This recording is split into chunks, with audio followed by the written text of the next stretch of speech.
ഇവാഞ്ചലിയും അനുദിന സുവിശേഷ വിചിന്തനം. ഈശോ മിശിഹായ്ക്ക് സ്തുതിയായിരിക്കട്ടെ.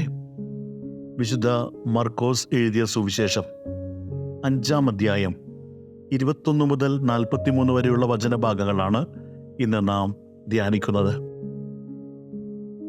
ഈ വചനഭാഗം 2 അത്ഭുതങ്ങളെയാണ് നമ്മുടെ മുൻപിൽ വിവരിക്കുന്നത്.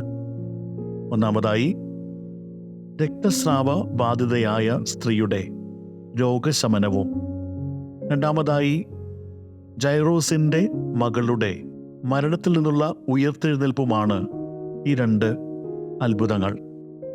വിശ്വാസത്തിൻ്റെ തീക്ഷ്ണതയാലാണ് ഈ 2 അത്ഭുതങ്ങൾ ഇവിടെ സംഭവിക്കുന്നത്. 12 വർഷം ഒരു രോഗത്തെ തുടർന്ന് ഒത്തിരിയേറെ വിഷമത്തിലൂടെ കടന്നുപോയ ഒരു വ്യക്തിയാണ് ആ സ്ത്രീ. അവളാകട്ടെ യേശുവിനെ പറ്റി കേട്ടപ്പോൾ ഒത്തിരി പ്രതീക്ഷയോടുകൂടെ യേശുവിൻ്റെ വസ്ത്രത്തിൻ്റെ വിളുമ്പിൽ തൊടാനായിട്ട് ആഗ്രഹിച്ച് അവൻ പോകുന്ന വഴിയരികിൽ കാത്തു നിന്നു.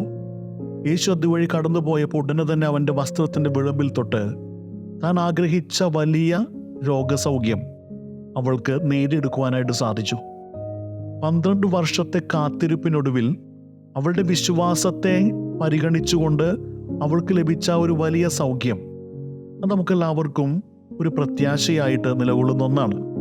അതുപോലെ തന്നെ ജൈറോസിൻ്റെ രോഗബാധിതയായ മകളെ വീട്ടിൽ സന്ദർശിക്കുവാനായി ഈശോനാഥൻ കടന്നു പോകുന്ന നേരത്ത് വഴിയിൽ വെച്ച് അറിയിപ്പുണ്ടാകുന്നു, മകള് മരിച്ചുപോയി.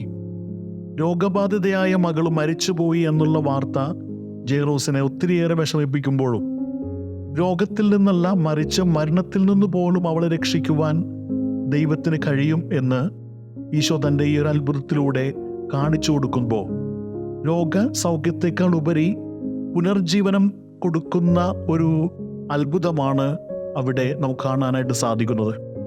വിശുദ്ധ അഗസ്റ്റിൻ്റെ ജീവിതത്തിൽ അദ്ദേഹം എടുത്തു പറയുന്ന ഒരു കാര്യം ഇങ്ങനെയുണ്ട്. തൻ്റെ അമ്മ തനിക്കു വേണ്ടി 19 വർഷം ദൈവത്തിൻ്റെ മുൻപിൽ മുട്ടിപ്പായി പ്രാർത്ഥിച്ചതിൻ്റെ ഫലമായാണ് തനിക്ക് ഒരു മാനസാന്തരം ഉണ്ടായതെന്ന്. പ്രിയമുള്ളവരെ, അഗസ്റ്റിൻ്റെ അമ്മ വിശുദ്ധയായ മോനിക്ക തൻ്റെ മകനു വേണ്ടി 19 വർഷം നിരന്തരം പ്രാർത്ഥിച്ചു എന്ന് പറയുമ്പോൾ ഒരിക്കലും നാം വിചാരിക്കരുത് സ്വർഗം ആ ഒരു സൗഖ്യത്തിനു വേണ്ടി, ആ ഒരു മാനസാന്തരത്തിനു വേണ്ടി 19 വർഷം ബുദ്ധിമുട്ടിച്ചുവെന്ന്.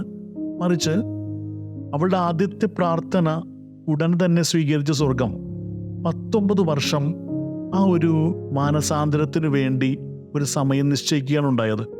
അതുപോലെ തന്നെ രക്തസ്രാവക്കാരി സ്ത്രീയുടെ ജീവിതത്തിൽ അവളുടെ പ്രാർത്ഥനയ്ക്ക് ഉത്തരം 12 വർഷങ്ങൾക്ക് ശേഷമാണ് ലഭിക്കുന്നത്. രോഗബാധിതരായ ജൈറോസിൻ്റെ മകളുടെ രോഗം മാറുന്നത് മരണത്തിന് ശേഷമാണ്. പ്രിയമുള്ളവരെ, ദൈവത്തിൻ്റെ പ്രവർത്തനങ്ങൾ അത് നമ്മളുടെ പ്രവർത്തനങ്ങളോ നമ്മുടെ കാഴ്ചപ്പാടുകളോ പോലെയല്ല.